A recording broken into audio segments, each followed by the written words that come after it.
Very attacking shot that he just played, finding the gap between the reds.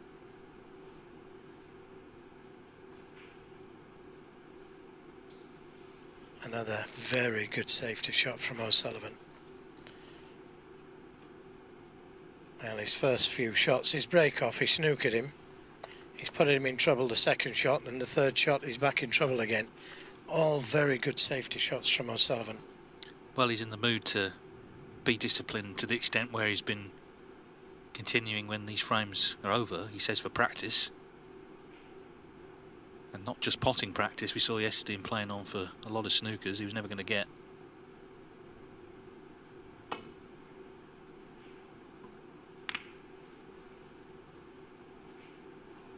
Two cushion escape, caught too thick. Yeah, could spell trouble. Big trouble. Look at the reds. And I think he can get to the black from there. He can certainly get to the pink and blue.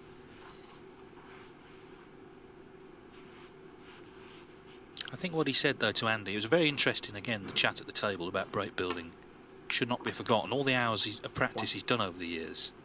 He didn't just pick up a cue and start knocking in centuries. It was a gradual process, like it is for everybody. And, of course, it's the hard work that we don't see. We see the results of it when he gets out on the table. And we've seen that for the last 30 years in the professional game. Well, you've got to love the game, haven't you? To play 10 hours a day, you've got to absolutely love the game. And that's what all the young pros, myself included, did. In fact, my generation, we must have loved the game because there was no money in it.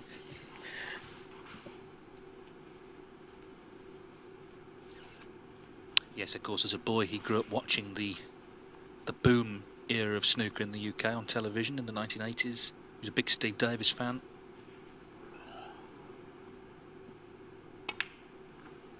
And of course, what came along with the boom was the opportunities to play in all the junior events. He was in a good place in Essex, obviously, a very vibrant area.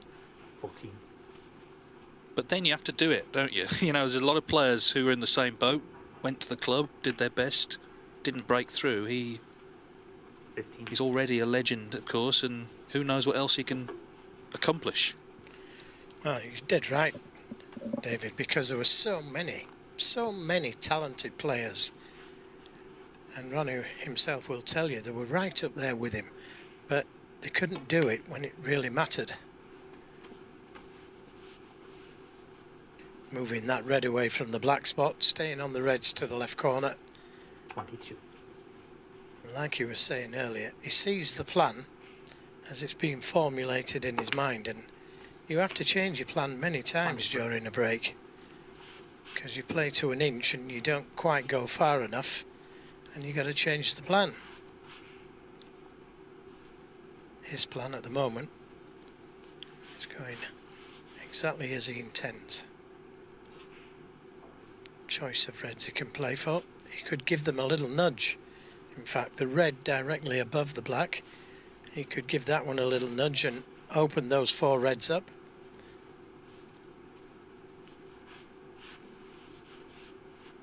Doesn't have to, because he can play for either red, left and right of the cue ball.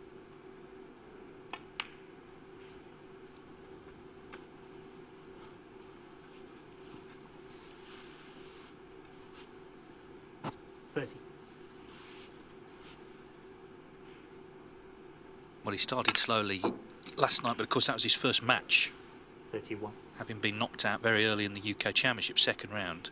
So it'd been over a week since he'd played. So there you go. Change of plan. He played for the red to finish on the black because it's much easier, but had to screw to the side cushion for the pink.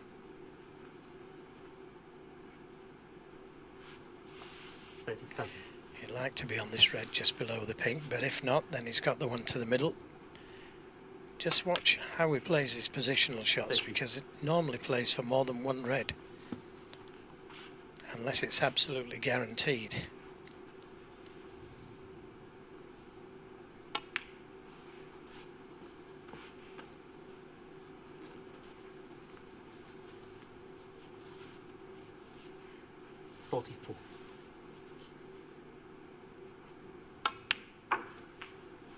45.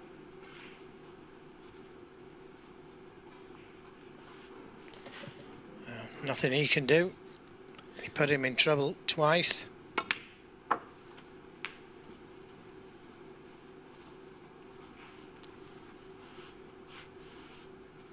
$51.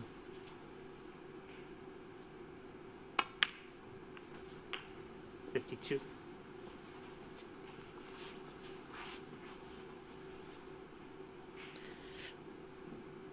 Doesn't need to go into the reds. He can win the frame with the loose reds that's available. 59. Inch perfect with his positional play. 60. Again, doesn't need to go into them here, but because he's come just a little bit further than he wanted, he might decide to go into them. Just wanted to be a little straighter, and he'd have been closer to these two reds near the left side cushion. So that's the reason he's gone into them. 67. And not ideal on a red, but the way he's queuing, you'd expect him to pot it. Yeah, just needs the red, 68. and then it goes. So, well, that's what you call a quick kill. 5 minutes this break's been going. So, the slow start last night, but the opposite tonight. Well, his first three shots 70. put Chang in trouble. 71. Excellent safety shots, followed by excellent break building and positional play. Yeah, and if he's not practicing, which can, you know, be drudgery at times, then if he's the only snooker he's playing is in matches, then maybe he looks forward to it more. Yeah. Well, he said something interesting in practice, and I'm certainly going to try it, where he puts all balls on one side of the table and just plays one shot.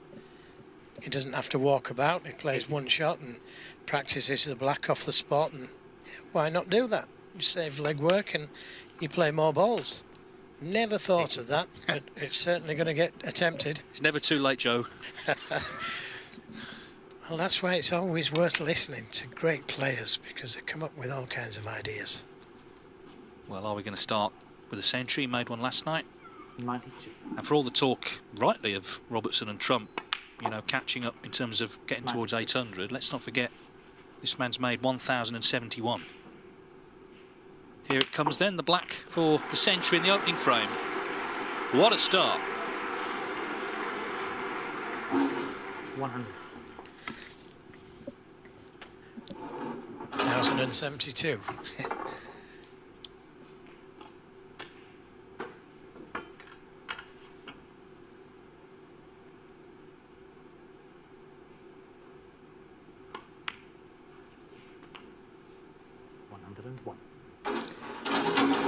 People have tweeted me saying that I shouldn't give him as much sugar as what I do, but how can you not? How can you not just appreciate the brilliance that's being played in front of you? Well, I thought it was interesting. We saw the tweets at the start of the show. 7. First half of the match last night, it was quite critical of him. And then as the match went on and he started to play better, it completely changed. And that, I guess, is Ronnie, isn't it? He does split opinion, but nobody, and I mean nobody, 112. can deny how good he is. Best player ever. Yep, there was a time that I might have argued with you, but not anymore.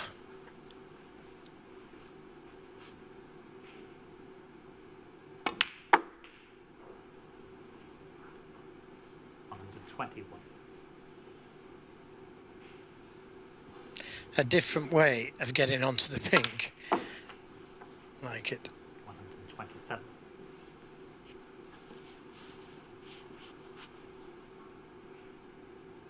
Black for a total clearance in frame one. Sullivan. 34 in the first frame.